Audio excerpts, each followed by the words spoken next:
লম্বা corridor, college বিল্ডিংয়ের তৃতীয় তলায় দাঁড়িয়ে আছে রিজওয়ান। হাতে ছোট্ট একটা ইটের টুকরো। তীক্ষ্ণ দৃষ্টিতে নিচে মাঠে বসে আড্ডা দেওয়া কিছু ছেলে মেয়ের দিকে তাকিয়ে আছে সে। ভেতরের কোথাও যেন কিছু একটা পড়ছে। হৃদয়।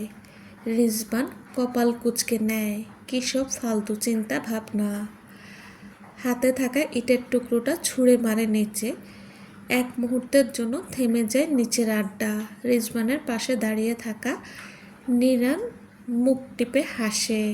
আরেকটা ইট এনে দেয় তার হাতে। দোস্ত, তুই কি জেলাস? রিজওয়ান বিরক্ত চোখে তাকায়। জেলাস? জেলাস হওয়ার মতো কি হয়েছে? ওই মেয়ে চুলোয় যাক, বাঁশের কঞ্চির মতো ওই কঙ্কালের কোলে গিয়ে বসুক। আই জাস্ট ডোন্ট কেয়ার বলেই সে দ্বিতীয় ইটটা ছুঁড়ে মারে। সোজা গিয়ে লাগে হুমায়রার পাশে বসে থাকা আমিনের পিঠে। আমিন চিৎকার করে ওঠে। হুমায়রা বিস্ময় ভরা চোখে তাকায় উপরে। রিজওয়ানের এমন আচরণের কোনো কারণ খুঁজে পায় না সে। রিজওয়ান স্বাভাবিকভাবে তাকিয়ে গলার স্বর উঁচু করে বলল, দেওয়ালে মেরেছিলাম। হুমায়রা কথা বলার ভাষা হারিয়ে ফেলল যেন। তার বন্ধুকে এই ছেলে দেওয়াল মনে হয়? সে কিছু বলার আগেই বাকি বন্ধুরা তাকে থামিয়ে দিল। থেমে যা বোন, সিনিয়র ভাই হয়, ঝামেলা করলে লাইফ হেল করে দেবে। রিজওয়ান ভাই সাংঘাতিক মানুষ, কথার আগে হাত চলে। আশ্চর্য, মগের মুল্লুক নাকি? মগের মুল্লুক না হলেও রিজওয়ান ভাইয়ের মুল্লুক বলা যায়। হুমায়রার মেজাজ খারাপ হলেও কোনো প্রত্যুত্তর করল না, বক্র চোখে তাকালো রিজওয়ানের দিকে। রিজওয়ান রেলিংয়ে ভর দিয়ে তার দিকেই তাকিয়েছিল। দুজনের দৃষ্টি এর মিলন হতেই হুমায়রা দ্রুত চোখ সরিয়ে নিল, কিন্তু দৃষ্টির নড়চড় হলো না রিজওয়ানের। সে আগের মতোই তীক্ষ্ণ চোখে তাকিয়ে রইল। তুই হুমায়রাকে ভালোবাসিস রিজওয়ান? রিজওয়ান চমকে উঠল। চোখ কুঁচকে সরাসরি বলল, পাগল নাকি? আমি আর ভালোবাসা? অসম্ভব। নিরান হেসে ফেলল। মুচকি হেসে রিজওয়ানের কাঁধে হাত রাখল। তার কণ্ঠ দৃঢ় করে বলল, ভালোবাসিস রে বন্ধু, শুধু স্বীকার করছিস না। এই যা। রিজওয়ান কোনো উত্তর দিল না। কিছুক্ষণ চুপ থেকে বসে থাকলো। মুখটা শক্ত করে রেখেছে, যেন নিজের ভেতরের অস্থিরতাটাকে জোর করে আটকে রেখেছে। নিরান ধীরে ধীরে বলল, তোর চোখে আমি যা দেখি, হুমায়রার দেখলে পালিয়ে যেত হয়তো। তুই ভয় পাস রিজওয়ান? ভয়? রিজওয়ান একটু হেসে উঠল। ভালোবাসলে তো ভয় পাবো? তুই ভুল বুঝছিস রিজওয়ান। দেওয়ান কাউকে ভয় পায় না। নিরান কিছুক্ষণ চুপ থেকে বলল, তাই বলে ভালোবেসেও ভালো না বাসার অভিনয় করে যাবি? রিজওয়ান এবার ধীরে ধীরে উঠে দাঁড়ালো। বিকেলের রং মিশে যাচ্ছে শহরের কোলাহলে। ভালোবাসার শব্দটা আমার জন্য নয়, ওসব ন্যাকামি আমার দ্বারা হবে না। নিরান নিঃশব্দে তাকিয়ে রইল ওর দিকে। প্রেমে পড়ে পাগল হয়ে এখন বলছে ভালোবাসা তার জন্য নয়। আড্ডা শেষ করে সব বন্ধুরা বাড়ি যাওয়ার জন্য বেরিয়ে পড়ল। সন্ধ্যা হয়ে গেছে অলরেডি। আজ একটু বেশি দেরি হয়ে গেল। হুমায়রা দ্রুত রিক্সা খোঁজে। আকাশের অবস্থা ভালো নয়। কিছুক্ষণের মধ্যে হয়তো কেঁদে ভাসাবে ধরণী। হুমায়রা উদ্বেগ নয়নে চারিদিকে চোখ বুলায়। কয়েকটা রিক্সা থাকলেও তারা ভাড়া বেশি চাইছে। বন্ধুরা সবাই চলে গিয়েছে। একা দাঁড়িয়ে থাকতে এবার একটু অস্বস্তি হচ্ছে তার। রিজওয়ান পাশে চায়ের দোকানে বসে চা খাচ্ছে। মূলত হুমায়রার জন্যই সে দাঁড়িয়ে আছে। এভাবে একা ছেড়ে চলে যেতে মন সায় দিচ্ছে না তার। অনেকটা সময় পেরিয়ে গেলেও হুমায়রা আজ রিক্সা পেল না। বৃষ্টি শুরু হয়ে গেছে। রিজওয়ান অধৈর্য হয়ে উঠল। বাইক নিয়ে হুমায়রার সামনে দাঁড়িয়ে গম্ভীর গলায় বলল, উঠে বসো। প্রবল বৃষ্টিতে রিজওয়ান ভিজে গেছে এক মুহূর্তে। রিজওয়ান বাইকে উঠতে বলায় খানিকটা অবাকই হলো হুমায়রা। এই বৃষ্টিতে বাইকে উঠতে অস্বস্তি লাগবে তার। আমি রিক্সা করে চলে যাব, আপনি যান, যা বলেছি তাই কর। এখন অতিরিক্ত কথা শুনতে ইচ্ছে করছে না। হুমায়রা চারদিকে চোখ বুলিয়ে উঠে বসলো বাইকে, মুখটা ঢেকে নিল ভালো করে। কলেজের কেউ দেখে ফেললে সমস্যা। অনেক প্রশ্নের সম্মুখীন হতে হবে। বৃষ্টির গতি পাল্লা দিয়ে বাড়ছে, চোখ বারবার ঝাপসা হয়ে আসছে তার। হুমায়রা নিজেও ভিজে চুপসে গেছে, বাতাসে বারবার কেঁপে উঠছে সে। রিজওয়ানের শার্ট খামচে ধরে আছে সে। রিজওয়ান আর চোখে দেখল, রাস্তার পাশে বাইক দাঁড় করিয়ে থমথমে গলায় বলল, বৃষ্টি থামার আগ পর্যন্ত এখানেই দাঁড়া। হুমায়রা মাথা নাড়ে, মুখে কিছু বলল না। কাঁপা কাঁপা হাতে মুখের উপর লেপ্টে থাকা চুলগুলো সরিয়ে দিল। রিজওয়ান হঠাৎ চুপ হয়ে গেল, বুক কাঁপছে তার। মনে মনে 100 বার আল্লাহকে ডাকল সে। সর্বনাশ, সে নিজের ডেকে নিয়ে এসেছে। এই মেয়ে এভাবে চুল সরানোর কি প্রয়োজন ছিল? কি অ্যাট্রাকটিভ লাগছে। রিজওয়ান মনে মনে নিজেকে ধমকে উঠল, কন্ট্রোল রিজওয়ান, তুমি নিশ্চয়ই চরিত্রহীন ছেলে নও। চোখ সরাও, সরাও বলছি। নিজের ধমক নিজের কাছেই পাত্তা পেল না। ভরা বর্ষণে গা থেকে তাপ বের হচ্ছে তার। ভিজে চুপসে থাকা হুমায়রাকে আড়াল করে দাঁড়ালো সে। কাঁপছো কেন? ভিজে গেছি, আর ঠান্ডা লাগছে একটু, হুমায়রা নিচু স্বরে বলল। রিজওয়ান নিজের জ্যাকেটটা খুলে এগিয়ে দিল, নাও, এটা পরে নাও। হুমায়রা এক মুহূর্তের জন্য তাকিয়ে রইল তার চোখে, তারপর জ্যাকেটটা গায়ে জড়িয়ে নিল। বাইরে বৃষ্টির চেয়ে ভেতরের এক অজানা অস্বস্তি তখন বেশি প্রকট। রিজওয়ানের দৃষ্টি চোখ এড়ায়নি তার। কেন যে এভাবে আসতে গেল? বৃষ্টি থামবে না মনে হয়, বাসা তো কাছেই, হেঁটেই চলে যাই। রিজওয়ান তাকিয়ে রইল। হুমায়রার গায়ে কাটা দিচ্ছে সেই দৃষ্টি। সে আড়ষ্ট ভঙ্গিতে এদিক ওদিক তাকালো। এভাবে তাকিয়ে আছেন কেন? আমার অস্বস্তি হচ্ছে। আমার দৃষ্টির গভীরতা বুঝলে তুমি জ্ঞান হারাতে।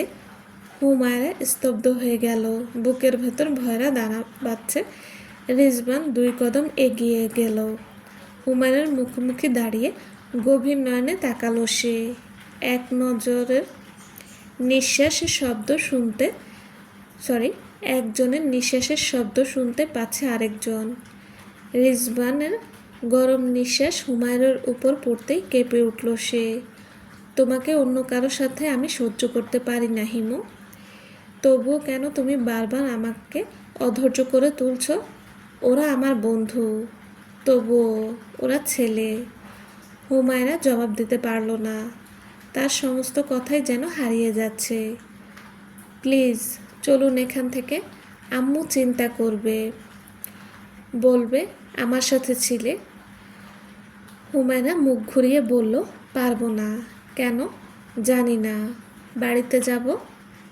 বৃষ্টি কমে এসেছে ততক্ষণে। রিজওয়ান বাইকে বসে হুমায়রাকে ইশারায় উঠতে বলল। হুমায়রা বাধ্য মেয়ের মতো উঠে বসতেই রিজওয়ান গম্ভীর গলায় বলল, আমি ব্যতীত কারো সামনে কখনো ভিজবে না বৃষ্টিতে, মনে থাকবে? হুমায়রা জবাব দিল না। এই মুহূর্তে সে কোনো তর্কে জড়াতে চায় না। ভালোই ভালোই বাড়ি পৌঁছাতে পারলেই হলো। রিজওয়ানও উত্তরের আশা করল না। সে বাইক স্টার্ট দিতে দিতে নিচু গলায় বলল, আমার ঘুম হারাম করার শাস্তি তোমাকে পেতে হবে। মাথাটাই খারাপ করে দিল। দূর। সেদিন বৃষ্টিতে ভিজে রিজওয়ানের ভুগতে হলো খুব। জ্বরের সাথে সাথে নিউমোনিয়াও বাঁধিয়ে একাকার অবস্থা। হুমায়রার মায়ের সাথে নিয়ম করে দুবেলা এসে দেখে যায় তাকে। মা আর বড় চাচি গল্পের সময়টুকু সে রিজওয়ানের ঘরেই বই পড়ে কাটায়। অতিরিক্ত অসুস্থতায় আর ওষুধের প্রভাবে রিজওয়ান বেশিরভাগ সময় ঘুমিয়ে কাটায়। মাঝে মধ্যে ঘুমের ঘোরে হুমায়রাকে দেখলে আবোল তাবোল বকতে থাকে। সব দোষ এই মেয়ের।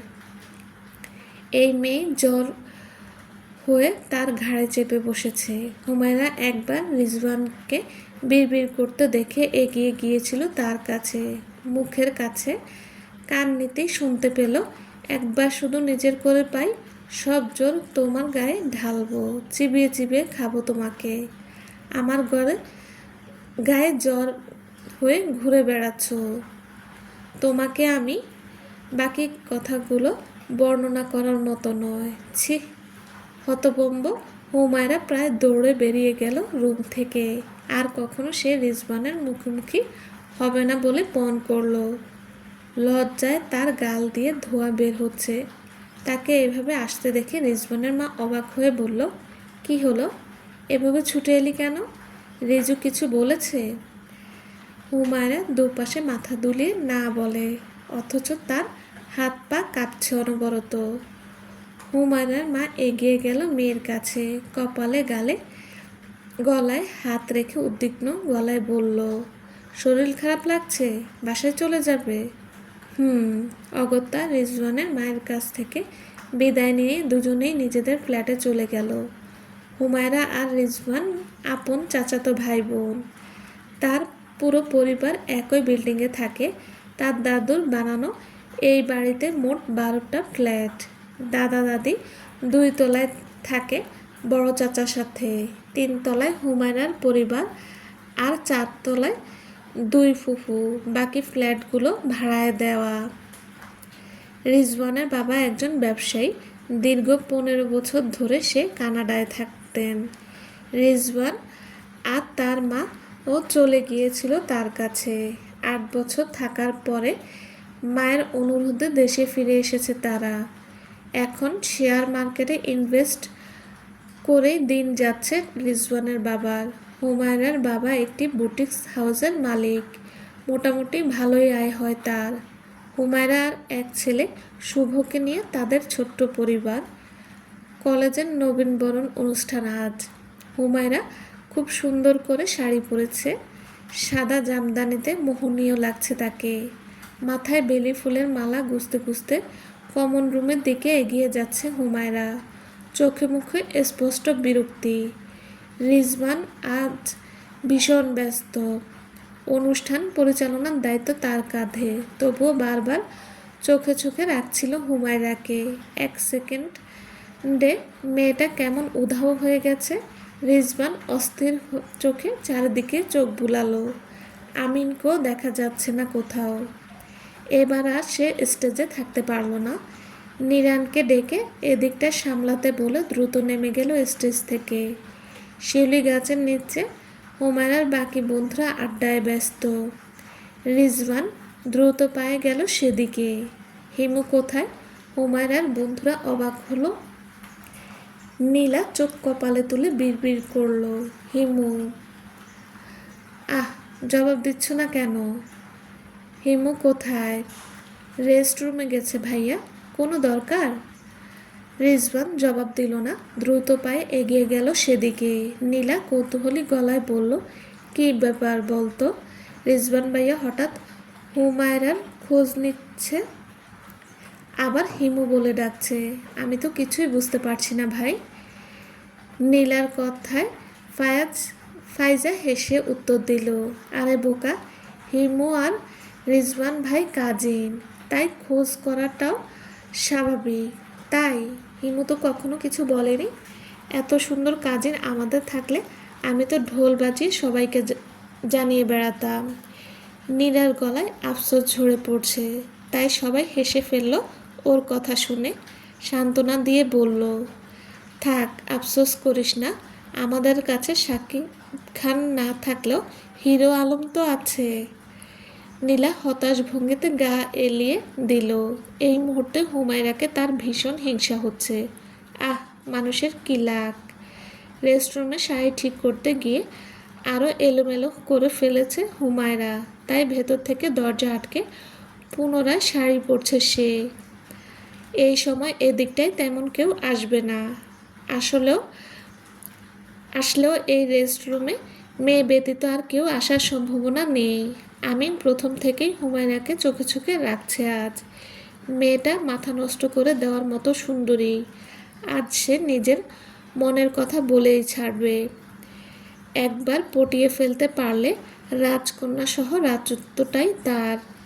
হুমায়রাকে রেস্টরুমের দিকে যেতে দেখে সবার অলক্ষ্যে পিছু নিয়েছে সে। এমন সুযোগ হাতছাড়া করা যাবে না। হুমায়রা দরজা বন্ধ করতেই আমিনের মনে একটা নোংরা চিন্তা এলো। ওয়াশরুমের পাশে ভেজানো জানালাটা হালকা ধাক্কা দিয়ে খুলতেই হুমায়রার শাড়িবিহীন দেহখানা উন্মুক্ত হলো তার চোখের সামনে। পকেট থেকে ফোন বের করে ফটাফট কয়েকটি ছবি তুলে নিল সে। ফোনের ভিডিও অন করে ক্ষুধার্ত নেকড়ের মতো তাকিয়ে রইল হুমায়রার শরীরের ভাঁজে। দূর থেকে আমিনের এসব কর্মকাণ্ড চোখে পড়ল রিজওয়ানের। অসুরের শক্তি এসে ভর করল যেন তার গায়ে। ঝড়ের গতিতে ছুটে গিয়ে এলোপাথারি আঘাত করতে লাগলো আমিনের শরীরে। অতর্কিত আক্রমণে বিহ্বল হয়ে পড়া আমিন নিজেকে বাঁচানোর অবকাশটুকু পেল না। ততক্ষণে রিজওয়ানের শক্ত হাতের আঘাতে তার নাক মুখ দিয়ে রক্ত গড়িয়ে পড়ছে। বাস্টার্ড, তোর এত বড় সাহস! তুই কার কলিজায় চোখ দিয়েছিস তুই জানিস না? আজ তোর চোখ তুলে ফেলবো আমি। রিজওয়ানের চিৎকারে ছুটে বেরিয়ে এসেছে হুমায়রা। শাড়ি পরা শেষ হলে পিন লাগানোর সময়টুকু পায়নি সে। আমিনকে এভাবে মারতে দেখে চিৎকার করে উঠল সে। দৌড়ে এসে সরাতে চাইল রিজওয়ানকে। ভাইয়া ছাড়ুন ওকে, এভাবে মারছেন কেন? কি করেছে ও? রিজওয়ান জবাব দিল না। রক্তচক্ষু নিক্ষেপ করে আঙ্গুল তুলে চুপ করতে বলল শুধু। হুমায়রা ভয়ে দূরে সরে গেল। পাগলের মতো মাথায় হাত রেখে ছুটে গেল বন্ধুদের কাছে। চিৎকার করে সাহায্য চাইতে লাগলো সে। হুমায়রার চিৎকারে সবাই ছুটে গেল রিজওয়ানের কাছে। নিরান সহ কয়েকজন বন্ধু মিলে জোর করে ছাড়িয়ে আনলো তাকে। আমিনের অবস্থা ততক্ষণে ভয়ঙ্কর। শরীরের বিভিন্ন স্থান থেকে রক্ত বের হচ্ছে। কয়েকজন ছেলে মেয়ে মিলে তাকে সামনের ফার্মেসিতে নিয়ে গেল দ্রুত। হুমায়রা অনবরত কাঁপছে। নীলা আর ফাইজা তাকে শক্ত করে ধরে আছে। চোখ দিয়ে অনবরত পানি পড়ছে তার। অনুষ্ঠানের একটা দিনে এমন বিশ্রী ঘটনায় প্রিন্সিপাল রেগে আগুন হয়ে গেছেন। ঘটনার সাথে জড়িত সবাইকে অফিস রুমে আসতে বলে হনহন করে চলে গেলেন তিনি। যাওয়ার আগে বাকি সবাইকে অনুষ্ঠান শেষ করতে বলে গেলেন। নিরান রিজওয়ানকে বসিয়ে তার মাথায় পানি ঢালল। অতিরিক্ত রাগে রিজওয়ানের চোখ মুখ লাল হয়ে গেছে। দোস্ত, এত হাইপার হলি কেন হঠাৎ করে? ওকে কিভাবে মেরেছিস দেখেছিস একবার? কমপক্ষে 1 মাস বিছানা থেকে উঠতে পারবে না। একেবারে কবরে পাঠাতে পারলে শান্তি পেতাম। জানোয়ারটা বেঁচে থাকলেই সমাজের জন্য হুমকি হয়ে দাঁড়াবে। নিরান অধৈর্য হয়ে পায়চারি করছে। প্রিন্সিপাল বিষয়টা অনেক দূর অবধি নিয়ে যাবেন। আপাতত আমিনের কাছে যেতে হবে। ওই হারামজাদার মুখ বন্ধ করতে পারলে আর কোনো ঝামেলা নেই। তুই দাঁড়া, আমি ওই দিকটা দেখে আসি। রিজওয়ান থামিয়ে দিল তাকে। গমগমে গলায় বলল, তার কোনো প্রয়োজন নেই, চুপচাপ এখানে বসে থাক। অফিস রুমে ঝড় তুলে দিয়েছে আমিনের বাবা। ছেলেকে এভাবে আঘাত করার অপরাধে রিজওয়ানকে জেলে দেওয়ার হুমকি দিচ্ছে বারবার। রিজওয়ানের বাবা মা বসে আছে চুপ করে। তাদের ছেলে এমন কিছু করতে পারে যেন বিশ্বাসই করতে পারছেন না তারা। বাবার চোটপাট আর সবার সহানুভূতির দৃষ্টিতে আমিন সাহস পেল খুব। প্রিন্সিপাল ঘটনা জানতে চাইতে বিস্ফোরিত মন্তব্য করে বসল সে। স্যার, আমি ওদিকটায় দাঁড়িয়ে ফোন ঘাঁটছিলাম। হুট করে রিজওয়ান ভাইকে রেস্টরুমের জানালায় আর কাছে দাঁড়িয়ে থাকতে দেখে সেদিকে এগিয়ে যাই। দেখি উনি উকি দিয়ে কাউকে দেখছেন। আমি ডেকে প্রতিবাদ করতেই এভাবে আমাকে আঘাত করে তিনি। হুমায়রা সহ বাকি সবাই অবাক চোখে তাকালো রিজওয়ানের দিকে। একটু আগে বাঘের মতো গর্জন করতে থাকা ছেলেটা এখন শান্ত হয়ে দাঁড়িয়ে আছে। তার দৃষ্টি হুমায়রার দিকে স্থির, চোখে একটাই আকুতি, প্লিজ ভুল বুঝো না। রিজওয়ানের বাবা মা কেউই আমিনের কথা বিশ্বাস করল না। রিজওয়ানের মা বিরক্ত গলায় প্রিন্সিপালকে বললেন, এই ছেলে খুব নোংরা এলিগেশন এনেছে আমার ছেলের বিরুদ্ধে, তাকে উপযুক্ত প্রমাণ দিতে বলুন, না হলে আমরা মানহানির মামলা করব। আমিন এবার খানিকটা ভয় পেলেও তেতে উঠল তার বাবা। উল্টো দাপট দেখিয়ে হুমকি দিয়ে বলল, আমার ছেলে কেন প্রমাণ দেবে? আপনার চরিত্রহীন গুন্ডা ছেলে আমার ছেলেকে মেরে রক্তাক্ত করে দিয়েছে, এতে কি প্রমাণ হয় না সে দোষী? তাছাড়া আপনার ছেলে হুমায়রার বন্ধুত্বের কাছ থেকে জিজ্ঞেস করেই রেস্টরুমের দিকে গিয়েছে, আর কি প্রমাণ চাই আপনার? রিজওয়ানের মা হুমায়রার কাছে গেলেন, তার মাথায় হাত দিয়ে নরম গলায় বললেন, কি হয়েছিল সত্যটা বল হিমু, আমরা তোর পাশে আছি সব সময়। রিজওয়ান অপরাধ করলে তাকে উপযুক্ত শাস্তি দেওয়া হবে। হুমায়রা একরাশ ঘৃণা নিয়ে তাকালো রিজওয়ানের দিকে। রিজওয়ান যেন হাজারখানা টুকরো হয়ে গেল সে ঘৃণার আঘাতে। এত অবিশ্বাস রিজওয়ানের বিশ্বাস হতে চায় না। চোখের কোনো অশ্রুরা জমা হতে থাকে তার। আমিন ঠিক কথাই বলেছে বড় আম্মু, চাইলে আমার বন্ধুদের কাছে জিজ্ঞেস করতে পারো। রিজওয়ানের মা স্তব্ধ হয়ে গেলেন।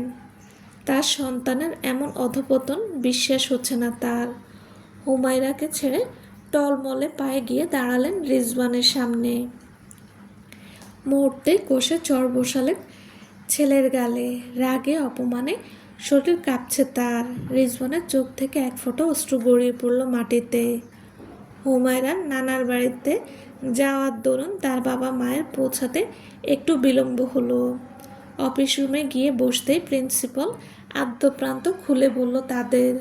বড় ভাইয়ের নতমস্তক দেখে ভিতরটা কেঁপে উঠল তার। তিনি দৃঢ় গলায় বললেন, আমি বিশ্বাস করি না রিজওয়ান এমন কিছু করেছে। কানাডার মতো দেশে বড় হয়ে কখনো কোনো মেয়ের দিকে চোখ তুলে তাকায়নি আমাদের ছেলে। হুমায়রা তো ওর কাজিন হয়, ওর দিকে কুদৃষ্টি দেওয়ার প্রশ্নই ওঠে না। কিন্তু আপনার মেয়ে তো স্বীকার করেছে সবটা, তবুও ভাতিজার হয়ে সাফাই গাইছেন কিভাবে মশাই? হুমায়রার বাবা অসন্তুষ্ট চোখে তাকালেন মেয়ের পানে। বাবার দৃষ্টি দেখে সাথে সাথে মাথা নিচু করে ফেলল হুমায়রা। নিরানকে এক হাতে শক্ত করে ধরে রেখেছে রিজওয়ান। আমিনের দিকে অগ্নিদৃষ্টিতে তাকে নিরান দাঁতে দাঁত চেপে বলল, হাত ছাড় রিজওয়ান, ওই হারামজাদার জিহ্বা আমি টেনে ছিঁড়ে ফেলবো। কত বড় সাহস ওর, নিজে অন্যায় করে আবার মিথ্যা বলছে। রিজওয়ান জবাব দিল না। আজ তার পুরো পৃথিবী দুটুকরো হয়ে গেছে। তার মা তাকে ভুল বুঝেছে। নিজের সন্তানকে চিনতে কি কোনো মায়ের ভুল হয়?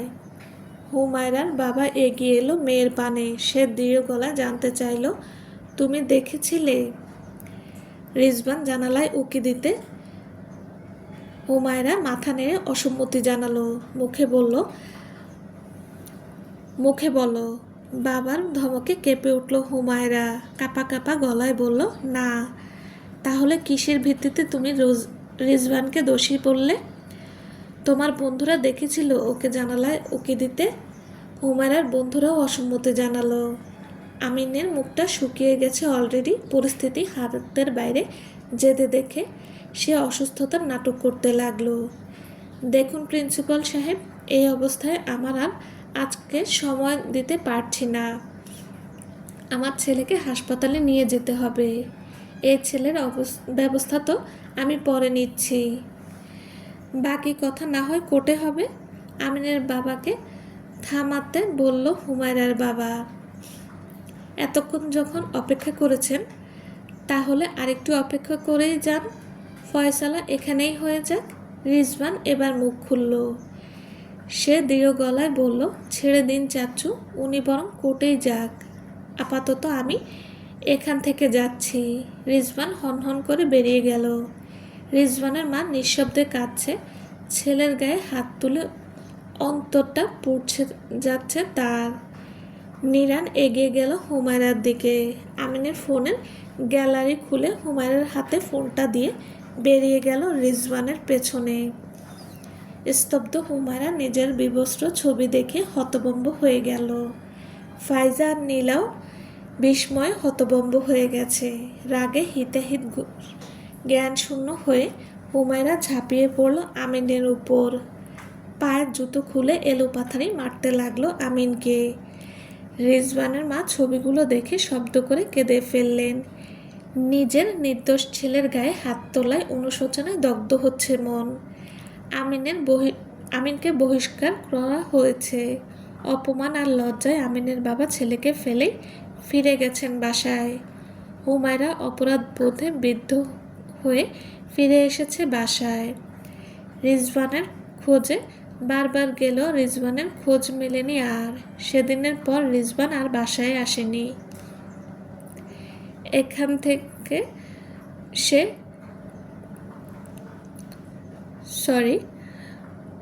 নিরানের ম্যাচে উঠেছে। সে বাবাকে ফোন করে জানিয়ে দিয়েছে এখন থেকে সে এখানেই থাকবে।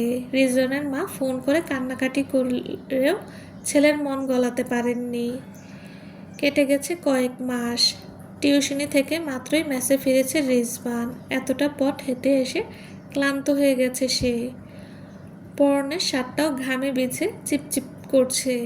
নিজের জন্য বরাদ্দ রুমে যেতেই খাটের ওপর হুমায়রাকে বসে থাকতে দেখে রিজওয়ানের ভাবাবেগ হলো না। তার কপালে সূক্ষ্ম ভাঁজ দেখে হুমায়রা বুঝল রিজওয়ান বিরক্ত হয়েছে। চোখ টলমল করে উঠল তার। রিজওয়ান অবশ্য ফিরেও তাকালো না। সে নিজের মতো গায়ের শার্ট খুলতে লাগলো। এখানে একজন মেয়ে আছে, সেই তোয়াক্কাটুকুও তার মধ্যে নেই।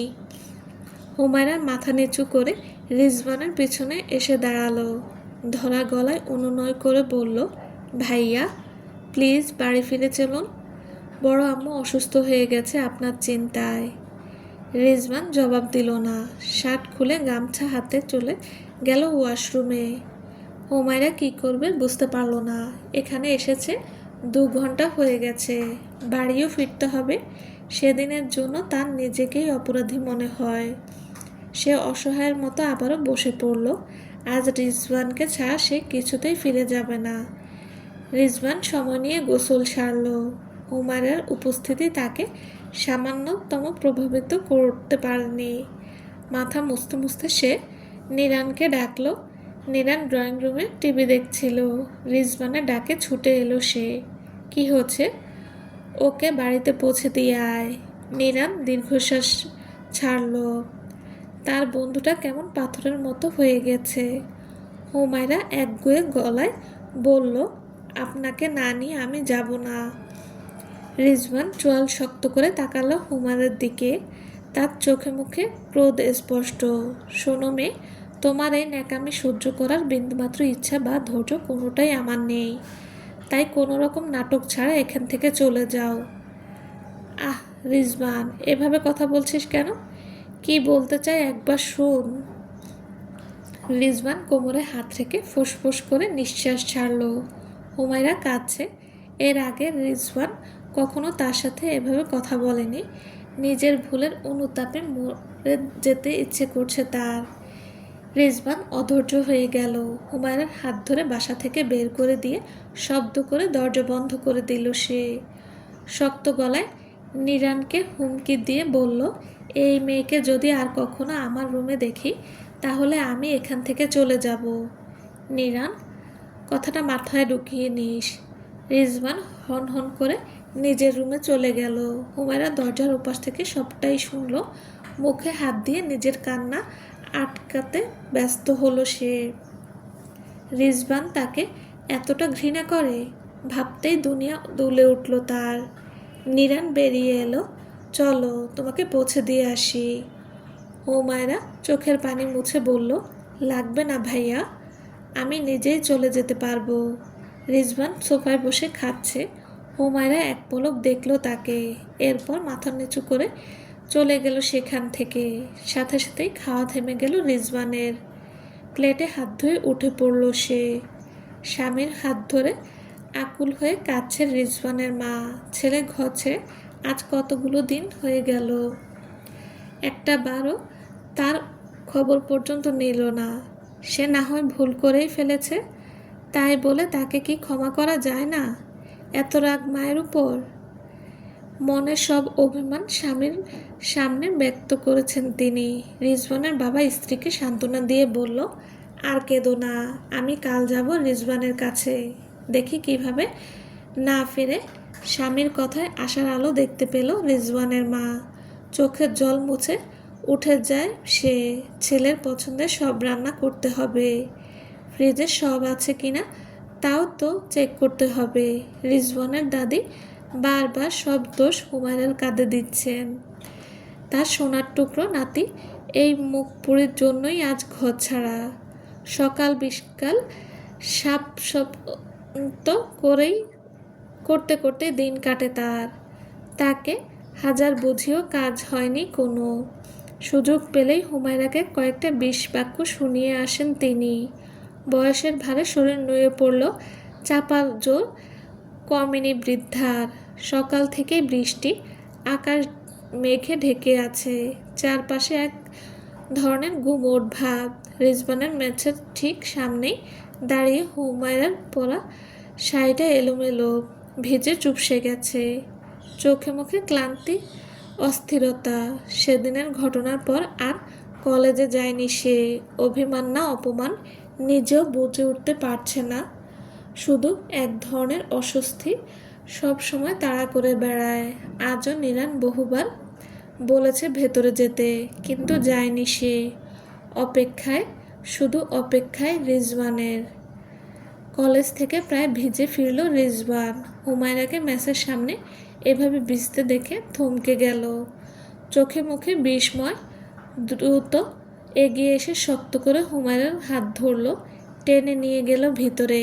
মুখে রাগ, চোখে উদ্বেগ। এখানে আসতে নিষেধ করেছিলাম না? রিজওয়ানের কণ্ঠে ক্ষোভ আর আতঙ্ক, মিশে আছে ভালোবাসার ছাপটাও। পরনের কাপড়টা এখনো ভেজা। ঘরের কোনায় দাঁড়িয়ে হুমায়রা মুখ নিচু করে। রিজওয়ান টেবিলে রাখা গ্লাসটা তুলে পানি খেতে গিয়েও থেমে যায়। তার গলায় এখনো ধমকের রেশ। এইভাবে এখানে চলে আসা কতটা বোকামি বুঝতে পারো? আশেপাশের মানুষ খারাপ কথা বলবে। আরও একবার, আমি নিজের চরিত্রে কালি লাগাতে চাই না হুমায়রা। হুমায়রা কিছু বলল না, চোখ নামিয়ে রাখে। কয়েক সেকেন্ড নীরবতা, তারপর ধীরে বলল, বাবা আমার বিয়ে ঠিক করে ফেলেছেন। আজ পাত্রপক্ষ দেখতে এসেছিল আমাকে। কথাটা শুনে রিজওয়ানের শরীরটা যেন জমে গেল।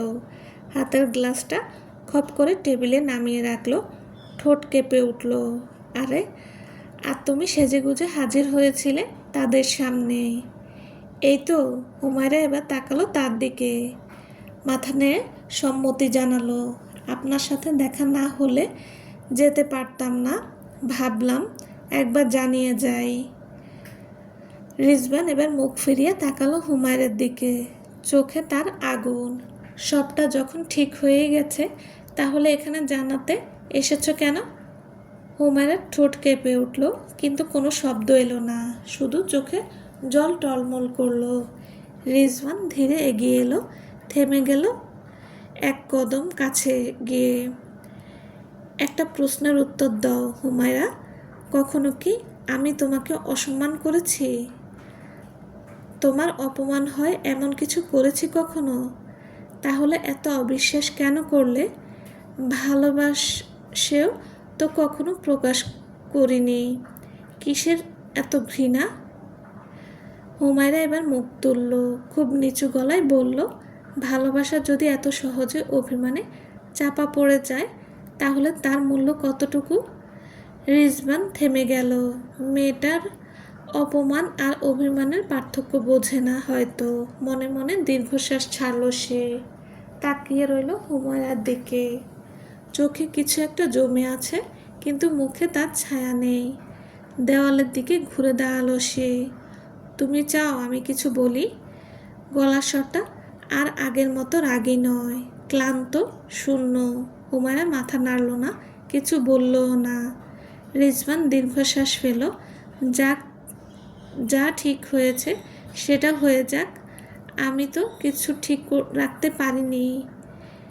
হুমায়রা এবার ধীরে পিছনে ফিরল, দরজার দিকে পা বাড়ালো, একবারও পেছনে তাকালো না। বাইরে তখনও ঝিরিঝিরি বৃষ্টি, জানালার কাছে টুপটাপ শব্দ। দরজার গোড়ায় এসে একটু থামল সে। বাড়ি ফিরে যান রিজওয়ান ভাই, যার জন্য বাড়ি ছেড়েছেন সে বাড়ি থেকে বিদায় হচ্ছে। শব্দগুলো বাতাসে ঝুলে থাকলো কিছুক্ষণ। রিজওয়ান কিছু বলল না, শুধু চোখ বন্ধ করে দাঁড়িয়ে রইল। হয়তো চাইলেই বলতে পারত, থেমে যাও, যেও না, কিংবা ভালোবাসি, কিন্তু কিছুই বলা হলো না। হুমায়রা বেরিয়ে গেল। দরজার শব্দ যেন ধীরে বন্ধ হলো। একটা অধ্যায় শেষ হওয়ার মতো। নিস্তব্ধতা নেমে এসেছে চারদিকে। গা ছমছমে এক নীরবতা যেন পৃথিবীটাকে চেপে ধরেছে। দূরে কোথাও একঘেয়ে ঝিঁঝি পোকার শব্দ ছাড়া আর কোনো সারা শব্দ নেই। বাতাস নিথর গাছের পাতাগুলো পর্যন্ত যেন নিঃশ্বাস বন্ধ করে দাঁড়িয়ে আছে। আকাশ কালো চাদরে ঢাকা।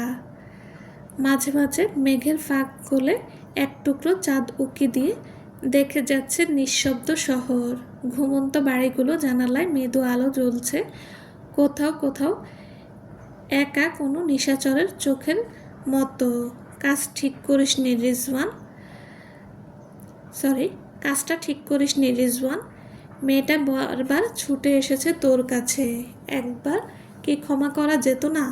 রিজওয়ান জবাব দেয় না, নিঃশব্দে তাকিয়ে থাকে অনির্দিষ্ট অন্ধকারের দিকে। নিরান থামে না। বন্ধুর নীরবতা এক প্রকার অধৈর্য হয়ে গেছে সে। হুমায়রার বিয়ে হয়ে যাচ্ছে, তুই বুঝতে পারছিস? সহ্য করতে পারবি ওকে অন্য কারো সাথে? রিজওয়ান শীতল চোখে তাকালো নিরানের দিকে। অস্বাভাবিক ঠান্ডা গলায় বলল, সহ্য না করতে পারার কি আছে? মেয়ে হয়ে জন্মেছে, এক সময় পরের ঘরে যাবে, এটাই তো স্বাভাবিক। তুই এবার অতিরিক্ত করছিস। এর জন্য তোকে পস্তাতে না হয় দেখিস। তোর ভালোবাসার মানুষ তোর দরজা পর্যন্ত এসেছিল রিজওয়ান, কিন্তু তুই তাকে ফিরিয়ে দিয়েছিস। এর তিক্ত সত্য সারা জীবন তোকে ঘুণ পোকার মতো কুড়ে কুড়ে খাবে। নিরান রাগ দেখিয়ে চলে গেল। রিজওয়ান উপর তার মেজাজ খারাপ হচ্ছে, তাই আর কথা বাড়ানোর মানে হয় না কোনো। এবার আর বাবার অনুরোধে উপেক্ষা করতে পারেনি রিজওয়ান। অতবার ফিরে আসতে হয়েছে পুরনো কুঞ্জে। মায়ের কান্নায় খানিকটা মন খারাপও হয়েছে তার। রিজওয়ানের মা ছেলের আসার খুশিতে সারাক্ষণ রান্নাঘরে ব্যস্ত সময় কাটাচ্ছেন। এতদিন একা একা কি না কি খেয়েছে। রিজওয়ানের দিন কাটছে চার দেওয়ালের মাঝে। সেদিনের পর হুমায়রার সাথে দেখা সাক্ষাৎ হয়নি তার। মেয়েটা যেন নিজেকে পুরোপুরি অদৃশ্য করে রেখেছে। বসার ঘর থেকে ছোট চাচার গলা শোনা যাচ্ছে, সাথে ফুফুরাও আছে। কিছু একটা নিয়ে আলোচনা করছে তারা। রিজওয়ান নিঃশব্দে এসে দাঁড়ালো ড্রয়িং রুমে।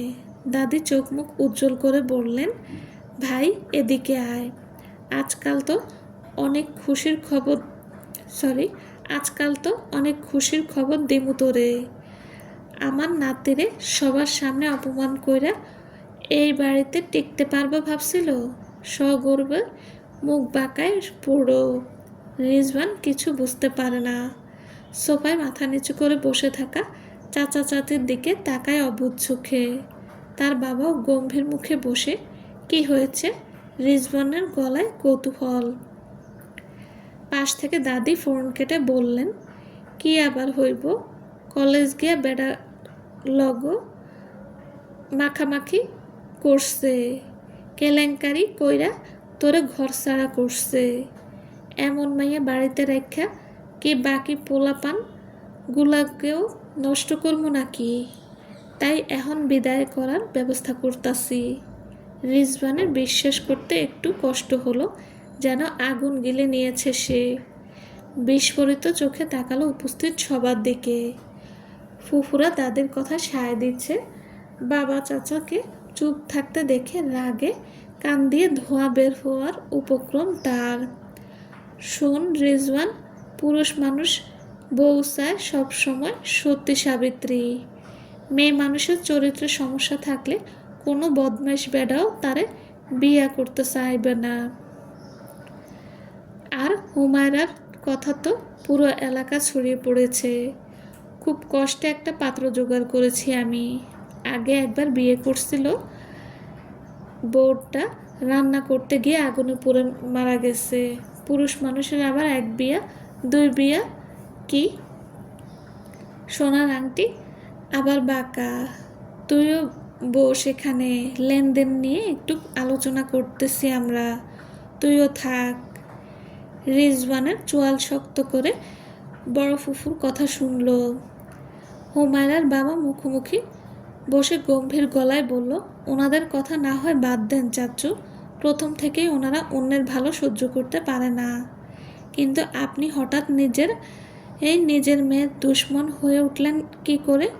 হুমায়রার বাবা জবাবে শুধু দীর্ঘশ্বাস ছাড়লেন। বড় ফুফু তেতে উঠলেন যেন। এটা তুই কি বললি? আমরা কারো ভালো সহ্য করতে পারি না?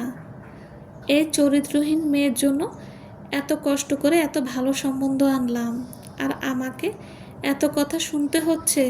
আম্মা, আপনি কিছু বলেন না কেন? দাদি কি বলবেন? আপনাকে কেউ বলেছে কষ্ট করে ছেলে খুঁজতে? ছেলে যখন এতই ভালো, তাহলে নিজের মেয়ের বিয়ে দিচ্ছেন না কেন? পরের মেয়ে নিয়ে মাতব্বরি আপনাকে কে করতে বলেছে? রিজওয়ানের গলা ওর স্বাভাবিকের চেয়েও নরম। হুমায়রার মা মুখে আঁচল চেপে কাঁদছেন। এই কয়েক মাস মেয়েটাকে নরক যন্ত্রণা ভোগ করতে হয়েছে। পরের চেয়ে আপন মানুষগুলোই যেন বেশি ছোবল মেরেছে। দাদা ভাই, তুমি এইসবের মাঝে আর কোনো কথা কইও না। মাইয়া বড় হইলে বিয়া তো দিতেই হইব। পোলা ভালো, তাই দেরি করা ঠিক হইব না। কথাবার্তা তো প্রায় ফাইনাল। আগামী সপ্তাহে 4 হাত এক কইরা দিমু। তুমি কামে লাগা পড়ো। পরিস্থিতি সামাল দিতে দাদি নরম গলায় রিজওয়ানকে বোঝাতে চাইলেন, কিন্তু রিজওয়ানের ভেতরে যেন আগুন জ্বলছিল। একটা কথা বের হলো না মুখ থেকে। হন হন করে হাঁটতে হাঁটতে সোজা ভেতরে চলে গেল। বাবা মা এত নির্বিকার কেন? ওদের মুখে একটা কথা নেই কেন? কিছুই মাথায় ঢুকছে না তার। তবু এইটুকু পরিষ্কার, এই কয়েক মাসে অনেক কিছু পাল্টে গেছে, খুব বেশি কিছু। রিজওয়ান সরাসরি হুমায়রার সঙ্গে দেখা করতে চাইল। এবার আর দূর থেকে বোঝার বা অনুমান করার সময় নেই। মুখোমুখি কিছু প্রশ্ন করতেই হবে তাকে। কেন মেয়েটা এই অনর্থ মেনে নিচ্ছে? একজন বিপত্নিক পুরুষকে বিয়ে করতে রাজি হলোই বা কেন? কি এমন ঘটেছে এই কয়েক মাসে যা সব কিছু পাল্টে দিল? নিজের ভালোবাসার মানুষের এমন নিষ্প্রভতা, এমন করুণ পরিণতি রিজওয়ান কিছুতেই মেনে নিতে পারছে না। ভেতরে ভেতরে টালমাটাল হয়ে যাচ্ছে সে।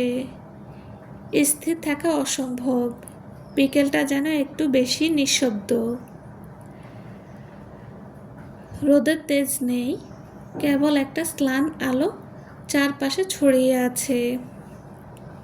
আকাশের রং ফ্যাকাশে নীল থেকে ধূসর হয়ে আসছে ধীরে ধীরে, যেন কাঁদতে চাওয়া একটা মুখ। দূর কোথাও একটা বাচ্চা কণ্ঠের হাসির শব্দ ভেসে আসে, কিন্তু সেটাও কেমন ফাঁকা ফাঁকা শোনায়। গাছের পাতাগুলো অন্যমনস্ক বাতাসে আলতো দুলছে, তাদের মধ্যেও যেন ক্লান্তি। চায়ের কাপ ধরে রাখা হাতটা ঠান্ডা হয়ে গেছে, চা ঠান্ডা হয়ে যাওয়ার অনেক আগেই। চারদিকের এই চুপচাপ পরিবেশ, হঠাৎ মনে পড়ে পুরনো কথা, পুরনো মানুষ। হঠাৎ খুব করে কেউ একজনের কথা মনে পড়ে, যাকে হারানো যায় না অথচ কাছেও আনা যায় না। মন খারাপের বিকেলগুলো এমনই, তারা কিছু বলে না কিন্তু ভেতরে ভেতরে অনেক কিছু নাড়িয়ে দেয়। হুমায়রা এক মনে আকাশ দেখছিল। আজকাল খুব একটা বের হওয়া হয় না তার। চার দেওয়ালে এই তার একমাত্র সঙ্গী। আনমনে ঠান্ডা চায়ের কাপে চুমুক দিতেই মন খারাপ হয়ে গেল তার। বিষণ্ণ মনে তাকিয়ে রইল দূরে। ভাবনার মাঝে রিজওয়ান সামনে গিয়ে দাঁড়াতেই হুমায়রা থমকে গেল। কিছু বলতে গিয়েও থেমে গেল সে। রিজওয়ান দৃঢ় গলায় বলল, তুমি আমার চোখে চোখ রাখতে পারছো না, তাই তো? হুমায়রা, আমি শুধু একটা প্রশ্ন করতে এসেছি। কেন? হুমায়রা কিছুক্ষণ চুপ থেকে ধীরে বলল, সব প্রশ্নের উত্তর শব্দে দেওয়া যায় না রিজওয়ান ভাই। রিজওয়ান এবার রেগে গিয়ে বলে উঠল, তুমি একজন বিপত্নিক পুরুষকে বিয়ে করতে রাজি হয়ে গেছো? কি এমন হয়েছে যে তুমি এতটাই ভেঙে পড়েছ যে নিজের জীবনটা এভাবে নষ্ট করে দিতে চাইছো? হুমায়রা ম্লান হেসে বলল, আমার মতো মেয়ে এটুকু যে পাচ্ছি এই ঢের। এর চেয়ে বেশি পাওয়া তো চাঁদ হাতে পাওয়ার মতো। বামন হয়ে কি চাঁদ ধরতে চাইতে পারি বলুন? রিজওয়ান কষ্ট চেপে বলল, তাহলে আমি কি ছিলাম? তুমি কি ভেবেছিলে আমি তোমার এই সিদ্ধান্ত মেনে নেব চুপচাপ? তুমি জানো না এই কয়েক মাস আমি কিভাবে বেঁচেছিলাম? হুমায়রা চোখ নামিয়ে ফিসফিস করে বলল, জানি, তাই তো আর সামনে যাওয়ার সাহস পাইনি। সেদিনের জন্য আমি সত্যিই খুব লজ্জিত ভাইয়া। আমি এই কয়েক মাসে বুঝতে পেরেছি আপনি আমাকে ভালোবাসতেন অবচেতন মনে, আমিও হয়তো। কিন্তু আমি আসলে আপনার ভালোবাসার যোগ্য নই। না হলে ওভাবে আপনাকে অবিশ্বাস করতে পারতাম।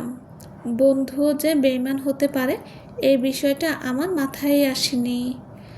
আমাকে ক্ষমা করবেন। রিজওয়ান চোয়াল শক্ত করে তাকিয়ে রইল। ভালোবাসা যেন এক বউ মরা লোককে কে বিয়ে করতে পাগল হয়ে গেছে এই মেয়ে। রাগে তালু জ্বলছে তার। হুমায়রাকে কিছু না বলে হন হন করে নেমে যায় নিচে। এখন যা করার সে নিজেই করবে। বাবা, বাবা, আমি হুমায়রাকে বিয়ে করতে চাই। রিজওয়ানের কণ্ঠে স্থির দৃঢ়তা। এক মুহূর্তের জন্য ঘরটা স্তব্ধ হয়ে গেল। চারপাশে যেন শব্দহীন বিস্ফোরণ ঘটে গেল। সবাই চমকে তাকিয়ে রইল তার দিকে। মায়ের হাতের পানির গ্লাস কেঁপে উঠল। দাদির চোখ বিস্ময়ে গোল হয়ে গেল। বাবার চোখে জমে উঠল এক অভিব্যক্তি যা রিজওয়ান কখনো দেখেননি। বাবা ধীরে ধীরে চেয়ারের পেছনে হেলান দিয়ে বসলেন। মুখটা পাথরের মতো কঠিন হয়ে গেছে। দীর্ঘ কয়েক মুহূর্ত তিনি কিছুই বললেন না। তারপর গভীর ভারী গলায় বললেন, তুমি কি বললে রিজওয়ান? আমি হুমায়রাকে বিয়ে করতে চাই বাবা।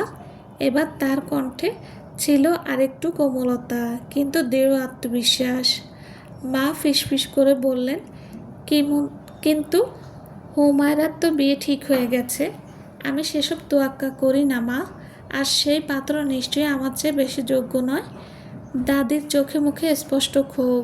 রিজওয়ানের বউ তার বড় মেয়ের ঘরের নাতনি ছাড়া আর কেউ হতে পারে না। সে আগেই বুঝেছিল এমন কিছু হবে। তাই তো ওই আপদকে বিদায় করতে উঠে পড়ে লেগেছে মা মেয়ে। কিন্তু কি থেকে কি হয়ে গেল, চিন্তায় পড়ে গেল সে। বাবা এবার উঠে দাঁড়ালেন। তার কণ্ঠে বিদ্যুৎ ঝলক। তোমার সমস্ত শিক্ষা, সমস্ত বুদ্ধি কি এটুকুই শিখিয়েছে তোমাকে? পরিবার, সমাজ, এসবের কোনো মানে নেই তোমার কাছে? রিজওয়ান স্থির দাঁড়িয়ে থাকলো, মাথা নিচু নয় বরং চোখে চোখ রেখে বলল, আমি জানি এই সিদ্ধান্ত সহজ না। হুমায়রার বিয়ে ঠিক হয়েছে মাত্র, বিয়ে তো আর হয়ে যায়নি। সবচেয়ে বড় কথা, আমি তাকে ভালোবাসি। ঘরের ভেতর বাতাস যেন ভারী হয়ে এলো। কেউ কিছু বলল না, শুধু এক অনিবার্য ঝড়ের পূর্বাভাস যেন চারপাশে ঘনীভূত হয়ে রইল। রিজওয়ানের বাবা মাথায় হাত দিয়ে চুপচাপ বসে রইলেন। ছেলের মুখে এমন কথা তিনি কখনো শুনবেন ভাবেননি। চাচাতো বোন হুমায়রাকে বিয়ে করতে চায় রিজওয়ান। এটা তো একরকম সামাজিক ট্যাবু।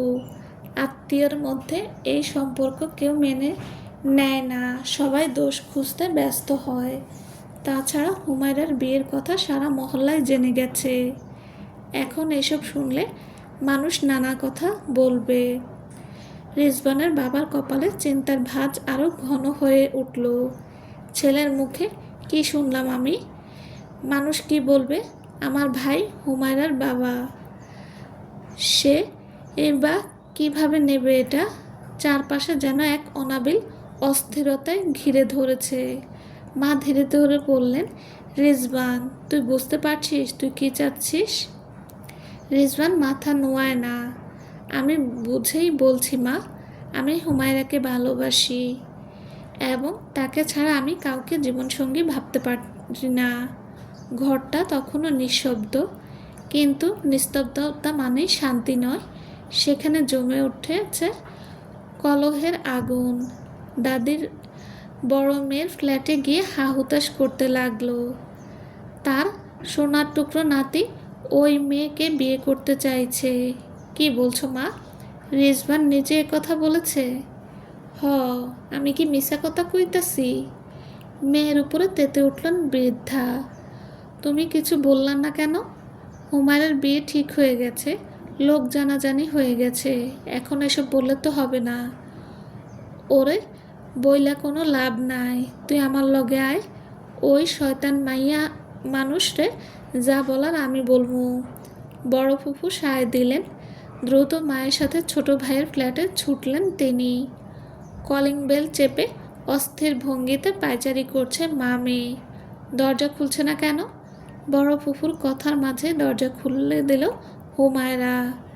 দাদি আর ফুফুর রাগান্বিত মুখ দেখে ভড়কে গেল সে। বড় ফুফু হুমায়রাকে ঠেলে ভেতরে ঢুকে গেলেন।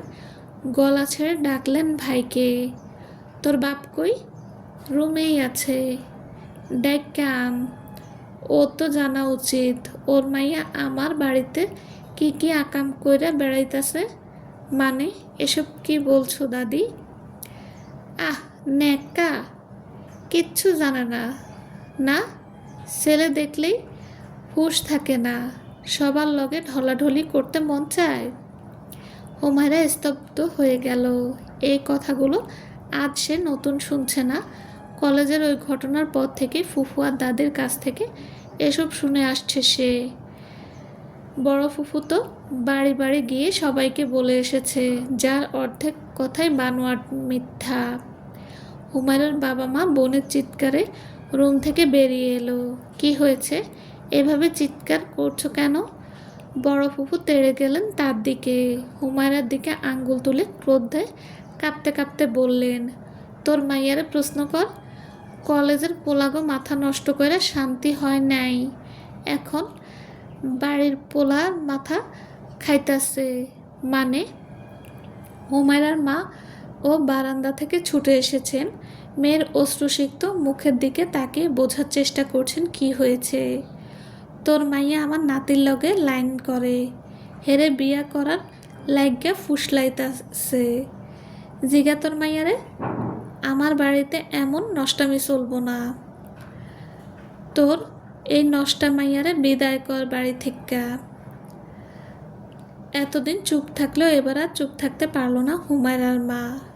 শুধু কয়েক সেকেন্ড অপেক্ষা করলো স্বামীর উত্তরের আশায়। মা বোনের অভিযোগ শুনে হুমায়রার বাবা হতভম্ব হয়ে গেছেন।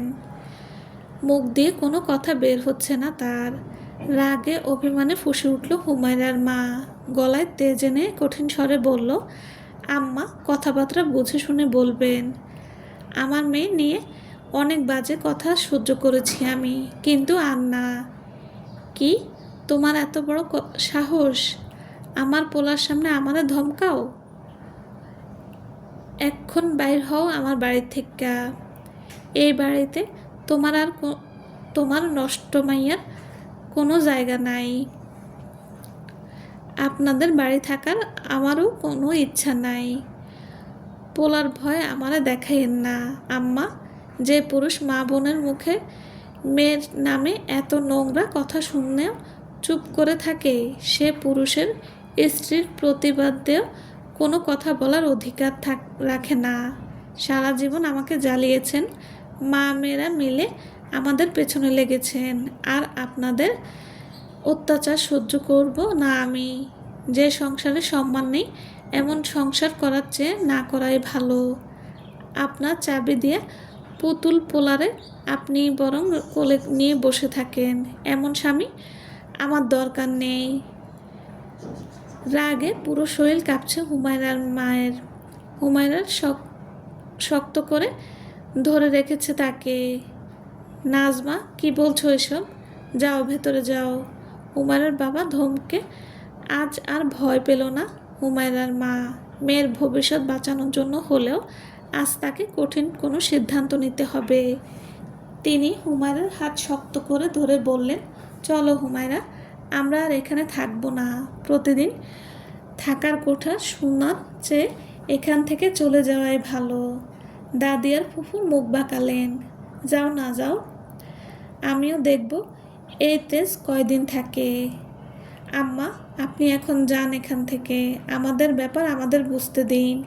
রিজওয়ানের সাথে আমি কথা বলে নেব, আপনাদের এ নিয়ে ভাবতে হবে না। তুই কি কথা কইবি? আমার নাতির লগে তোর মাইয়ার আজ যেন না দেখি, এইটা আমার পরিষ্কার কথা। আমার বড় নাতনি রিজওয়ানের বউ হইব, এই কথা মাথায় গাঁথা রাখিস। তোর মাইয়ারে আমি কোনো দিন মাইনা নিব না। ঘরের ভেতর ছায়া নেমে এলো কথাগুলোর সঙ্গে সঙ্গে। ঠিক তখনই গমগমে কণ্ঠ ভেসে এলো আরেকটা প্রশ্ন, তুমি মেনে না নেওয়ার কে দাদি? হঠাৎ রিজওয়ানের গলায় চমকে তাকালো সবাই। দাদির মুখ থমকে গেল। রিজওয়ানকে এভাবে কথা বলতে সে কোনোদিন শুনিনি। তুই তুই আমার সাথে এভাবে কথা বলিস? রাগে আর অভিমানে দাদির গলা কেঁপে উঠল। তুমি যদি আমাকে ভালোবাসতে তাহলে আমার পছন্দটাকেও সম্মান করতে। রিজওয়ান শান্ত কিন্তু দৃঢ় কণ্ঠে বলল, ভালোবাসা মানে তো অন্ধ সমর্থন না রিজওয়ান। ওই মেয়েটা তোরে ঘরের মতো না। তুমি কি কখনো তাকে চিনতে চেষ্টা করেছো? সারা জীবন চাচির অবস্থান দেখে ওকে বিচার করেছো। হুমায়রা কোনো শব্দ করছিল না, তার বুকের ভেতরটা কাঁপছিল, কিন্তু চোখে জল আসেনি। এই মুহূর্তে সে দুর্বল হতে চায় না। আমি জানি হুমায়রা আমার জন্য ঠিক। রিজওয়ান ধীরে ধীরে হুমায়রার দিকে এগিয়ে গেল। আর যদি ওর পাশে আমাকে না দেখতে চাও তাহলে তোমাদের সংসারে আমার থাকার দরকার নেই। এই কথায় ঘরের ভেতর যেন শীতল ঝড় বয়ে গেল। দরজায় রিজওয়ানের বাবা মা হুমায়রাদের ফ্ল্যাটের হঠাৎ চিৎকার চেঁচামেচি শুনে এসেছিলেন দেখতে, কিন্তু ভিতরের দৃশ্য দেখে সবাই যেন হতবাক। রিজওয়ানের দাদি যেভাবে নিজের ইচ্ছার কথা জানাচ্ছেন তাতে বিস্ময় জমে গেল চারপাশ। রিজওয়ানের মা এগিয়ে এসে কাপা গলায় বললেন, আম্মা, আপনি এসব কি বলছেন? রিজওয়ানের বিয়ে কার সাথে দেবেন সে সিদ্ধান্ত আপনি একাই নিয়ে ফেললেন? আমাদের সঙ্গে একবারও কথা বলা প্রয়োজন মনে করলেন না? দাদি চোখ সরিয়ে বললেন, কথা কর সময় তো চইলা যায় নাই। আমি যা ভালো বুঝি সেটাই করছি। রিজওয়ান এগিয়ে এলো, চোখে জ্বলন্ত দৃঢ়তা। দাদি, হুমায়রাকে আমি ভালোবাসি। এ কথা আমি বারবার বলেছি, তাই এবার স্পষ্ট করে বলছি, আমার সঙ্গে আর কারো নাম যেন দ্বিতীয়বার জড়াবেন না। আর তুমি চাচ্চুকে অপমান করলে আমার বুক একবারও কাঁপলো না। আর তুমি চাচ্চুকে অপমান করলে তোমার বুক একবারও কাঁপলো না।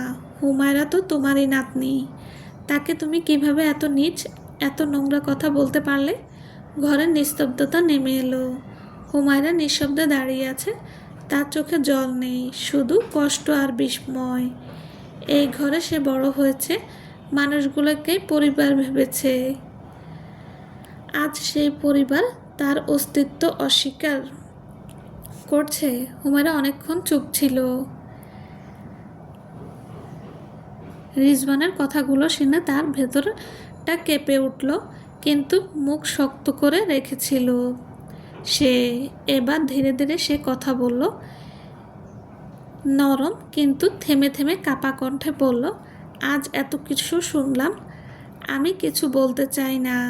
বললেই মনে হবে আমি জোর করে জায়গা করে নিতে চাইছি এই পরিবারে। অথচ এই ঘরে আমি বড় হয়েছি, এই ঘরের মানুষের হাসি কান্না অভিমান সব নিজেই ভেবেছি। আজ বুঝলাম কেউ আমাকে আপন ভাবে না।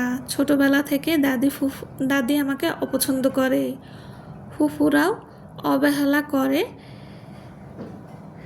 এসেছে সব সময়। সময়ের সাথে সাথে সয়ে গিয়েছিলাম সব।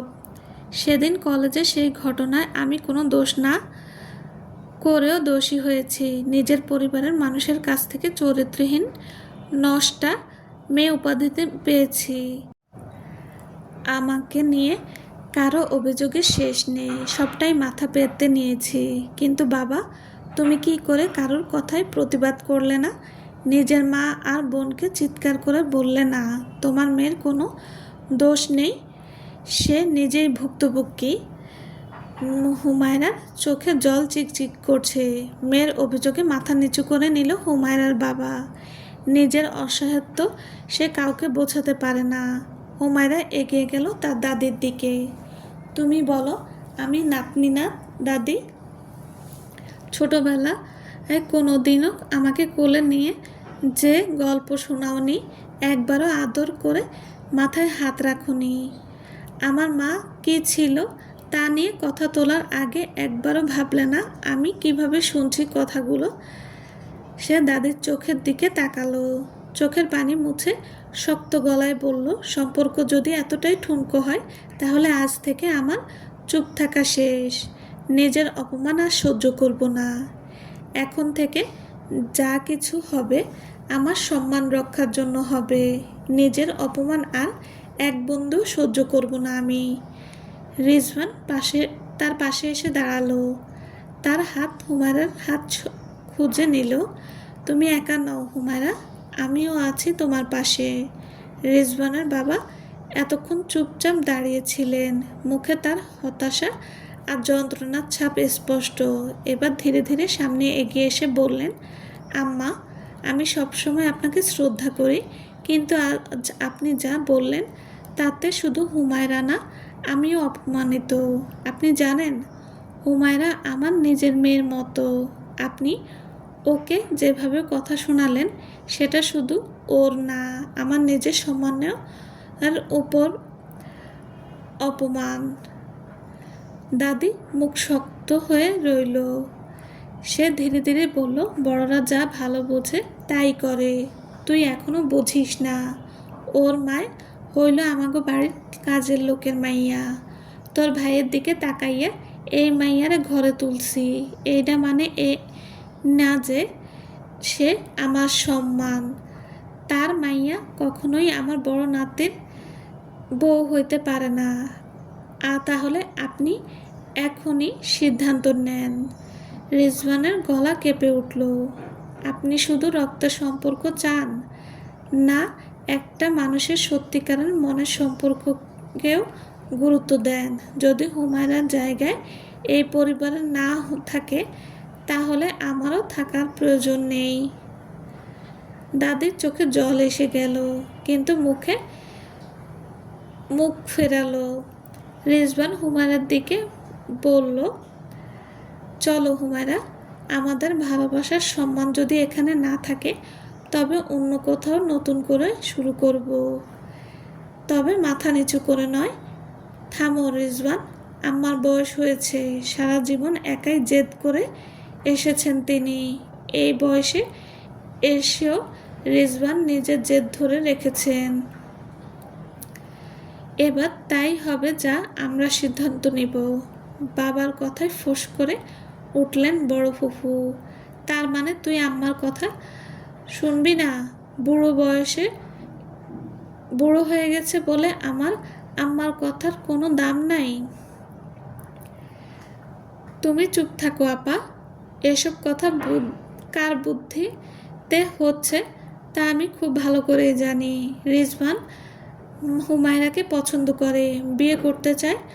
আমিও অভিভাবক, আমার এতে কোনো আপত্তি নেই। আশা করি হুমায়রার বাবারও কোনো আপত্তি থাকবে না। হুমায়রার বাবা সম্মতি জানিয়ে মাথা নাড়লেন। মা বোনের জোরাজুরিতে আপত্তি থাকা সত্ত্বেও সে এই সম্বন্ধে রাজি হয়েছিল। তাছাড়া হুমায়রাও জেদ করে বসেছিল, সে ওখানেই বিয়ে করবে। অশান্তি থেকে বাঁচতে নিজের নীরব সম্মতি দিয়েছিল।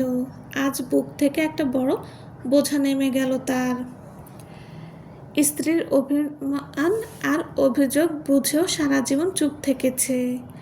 বাবা মায়ের অমতে বিয়ে করে সারা জীবন চুপ করে সব অপমান সহ্য করেছে। আজ বুঝতে পেরেছে স্ত্রী সন্তানের কাঠগড়ায় সে কত বড় আসামি। হুমায়রা, আমার ব্লু শার্ট কোথায়? রান্নাঘরে ব্যস্ত হুমায়রা এবার বিরক্ত হলো। শার্ট সে খাটের উপর রেখে এসেছে। রিজওয়ান ইচ্ছে করেই এভাবে ডাকে, সে খুব ভালো করে বুঝতে পারে। তাই চুপচাপ নিজের কাজে মন দিল। রিজওয়ানের মা কপাল কুঁচকে বলল, যাচ্ছিস না কেন? এখন থেকে ডাকছে তোকে। অতঃপর বাধ্য হয়ে হুমায়রাকে রুমে যেতে হলো। রিজওয়ান ততক্ষণে পুরোপুরি তৈরি। কি হলো, এভাবে ডাকছেন কেন? হুমায়রার গলায় স্পষ্ট বিরক্তি। রিজওয়ান স্ত্রীর দিকে তাকিয়ে নিচু স্বরে বলল, থ্রি পিস পরেছ কেন?